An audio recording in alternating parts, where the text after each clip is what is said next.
Okey, Puan. Okey, nama saya Siti Masita binti Mokhtar. Boleh panggil saya Masita. Saya merupakan pelajar daripada UUM, kos Sejarah Gunaan.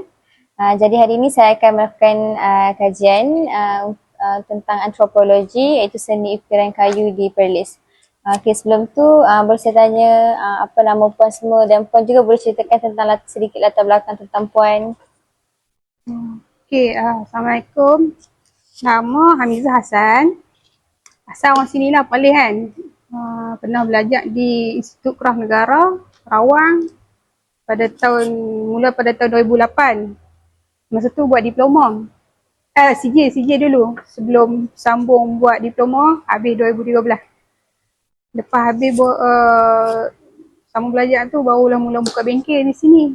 Sampailah sekarang ni, kan dah hampir 11 tahun dah. Alhamdulillah lah. Dulu kiranya ambil bidang kos di Kraf Kayu. Institut Kraf Negara, Rawang mula pada tahun 2008. Masa tu buat diploma. CJ dulu. Sebelum sambung buat diploma, habis 2013. Lepas habis sambung belajar tu, barulah mula buka bengkel di sini.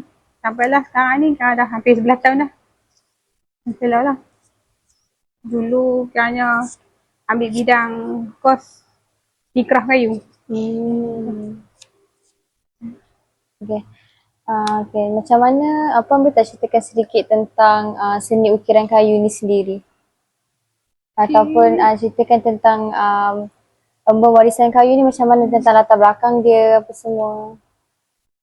Asal dia memang sendiri lah yang buat, tak ada kedai minat. Minat ni dari macam dulu macam kita minat, tapi tak ada saluran yang betul yang nak cari yang untuk minat kita ni. Tapi lama-lama pernah kursus dengan Jabatan Kehutanan selama 6 bulan lepas habis SPM. Habis SPM tu baru minta sambung belajar. Lepas tu baru tahu kata bidang kayu ni, ukiran ni ada. Lepas tu masuk tu, habis tu buat bengkel sendiri je. Lepas tu tak ada modal lagi lah buat dengan bantuan keras tangan bagi bahan mentah kan. Lepas tu adalah modal sikit, tambah-tambah sikit lah macam tu lah. Aku buat tu. Lepas tu lah banyak keras tangan, banyak bantuan lah bagi bahan mentah kan. Pernah bagi bantuan mesin pun pernah ada kak. Macam tu lah. Jadi apa ukiran yang Puan selalu lakukan dekat sini? Ukiran lah. Banyak kan ada yang panggil ni, okey contoh macam ni kan. Ni tebuk tembus. Kali dengan separuh tembus. Ni tebuk tembus. Ni separuh tembus. Dia kan adalah satu ukiran ni kan, kita buat dua jenis lah. Teknik tu, dia boleh satu ni boleh je kita buat satu, tapi kita nak olah macam mana, nak jadikan nampak benda tu menarik. Ni untuk hiasan dinding ni, panel. Untuk kita gantung. Buat ni. Macam ni.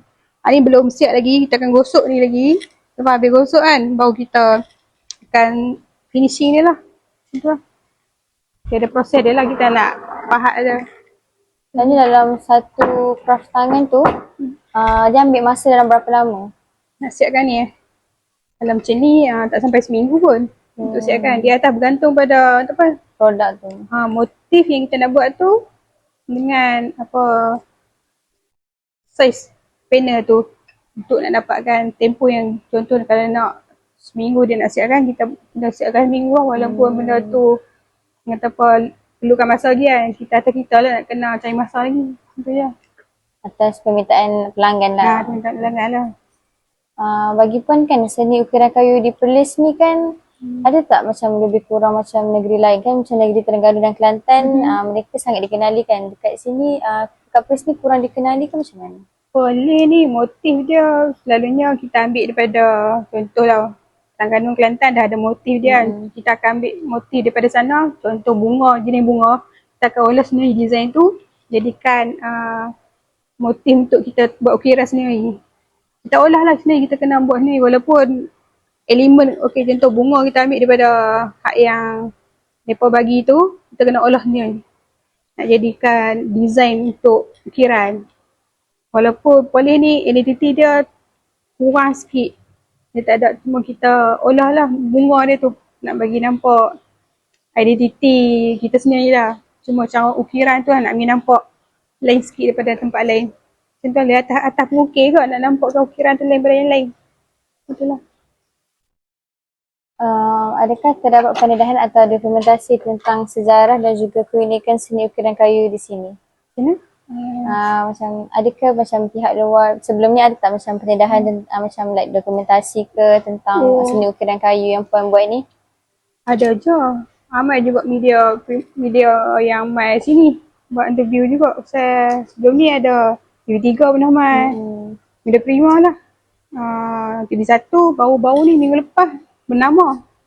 Tapi belum keluar lagi lah kat TV. Cuma yang TV3, Media Prima tu kat TV9 dengan TV3 dah keluar lama dah. Dengan TV1. Kat ada page dia ada kat page kat boleh tengok kat Embur Warisan Kayu tu kat Facebook kan. Situ ada lah kau punya dia punya yang pernah masuk TV tu benda ni. Tu lah cara nak kenal. Nak dedah kepada orang tu salah satu jugalah macam tu. Kalau untuk student ada datang di sini juga untuk buat kajian? Ada juga buat sini buat kajian macam duduk sekolah kan. Kalau ada pun macam untuk SPM ke, kau boleh ajak juga. Main sini buat sekali. Tunjuk cara kita nak buat ukiran macam mana kan. Nak pahat macam mana, nak guna missing ke, mana yang boleh kita kau tunjuk. Macam tu je. Okay. Soalan seterusnya, macam bagi pendapat puan, macam mana pula dengan penyertaan bagi generasi muda dalam bidang seni ukiran kayu ni? Cuma kena lebihkan khusus lah macam untuk sekolah menengah kan. Pendedahan tu kena lagi macam ukiran ni. Untuk sekolah ni ada tapi kurang pendedahan. Lagi-lagi macam ukiran ni dia kena ambil orang yang betul-betul mahir ajak ukiran. Setengah tu ada ukiran buat cuma tak panggil orang yang sebetulnya untuk ajak buat ukiran. Macam cikgu contohlah. Cikgu macam kurang sikit bahagian macam kata pendedahan ukiran ni. Kena panggil orang yang betul-betul mahir ajak. Di sekolah ke dalam contoh kalau buat untuk 2-3 hari kan untuk tunjuk kat pelajar kan. Cara nak menggunakan pahat yang betul dengan buat ukiran tu. Yang tu lah kena mula daripada sekolah lagi. Macam tu lah seeloknya. Panggil orang yang betul-betul yang boleh mengajar lah kata. Macam tu. Okay, untuk soalan terakhir, apakah cabaran yang dihadapi oleh pengusaha seni ukiran kayu ni sendiri? Cabaran banyak Lagi-lagi kan perempuan ni dia macam kudrat nak angkat kayu tu kena seorang tu kurang lah sikit. Kena ambil panggil orang. Sebab kerja ni kan orang dia lasak. Perempuan ni kan dia ada tahap. Nak angkat kayu benda-benda berat ni kena perlukan kudrat lagi. Macam cabaran dia tu lah. Banyak guna mesin. Risiko mesin tu lah. Mesin banyak main benda berat. Tu risiko dia kecederaan pun orang kata tinggi juga lah. Cuma kita kena hati-hati lah. Menggunakan mesin tu yang kata dengan betul. Itulah cabaran dia tu. So kalau bagi pihak puan sendirilah kan kehidupan dengan seni ukiran kayu ni, apa harapan puan terhadap seni ni sendiri untuk masa depan ke, untuk student ke macam tu? Harapan kalau boleh tu kan kena pihak yang berwajib lah yang berkenaan kan. Adakan macam pendedahan untuk ukiran kayu kat institut ke sekolah kan dari awal. Boleh cari sawan-sawan yang bidang craft ni ramai je yang boleh buat aktiviti macam ni. Cuma pendedahan tu kurang. Cuma pihak wajib tu kena ada main peranan jugalah. Cari. Bukannya tak promote ada je promote cuma dia kurang sikit. Orang kurang bagi perhatian. Mungkin orang ni sebab benda ni dia macam teruk sikit lah. Sebab dia kemahiran lagi satu. Tak semua orang minat. Cuma orang kata memang dia boleh pupuk. Cuma minat tu kena ada. Tu lah. Kau daripada tak tahu buat design, memang langsung belajar doktor tak hati langsung buat design. Punya semangat nak buat tu, buat sampai boleh. Sama masuk diploma kan, sampai boleh buat lah. Kalau doktor tu masuk saja, tak ada apa. Design pun memang orang tu tak cantik lah. Kalau nak buat pun tak ini lah. Tu lah dia kena minat tu, betul-betul sungguh. Semua bidang ni lah. Sebab dia lasak sikit kan, orang kurang sikit lah. Tambah. Craft tangan ni, orang nampak macam masa depan tu kurang. Padahal yang bidang craft ni, dia bahagian kemahiran. Jatuh kat mana pun orang boleh hidup. Tak kisah pun kan. Walaupun kita tak apa, mana-mana pun dia boleh duduk kat mana pun boleh buat. Macam tu lah. Aduh.